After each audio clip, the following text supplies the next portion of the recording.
So hari ni kami pergi Kedai todong. Pot tudung murah dekat Kulim.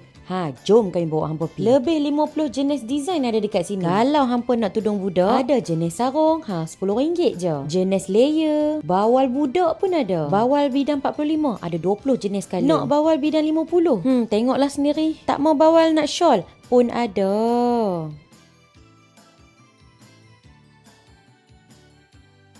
Dekat sini kami panggil syurga tudung. Jenis batu, jenis instant pun ada. Yang ni tudung instant sekali dengan anak tudung. Nak anak tudung saja pun ada. Nak yang jenis mana? Bagi tahu je. Kalau nak jenis terbuka belakang ni, tengok ada berapa jenis color hangpa boleh pilih. Bawal instant.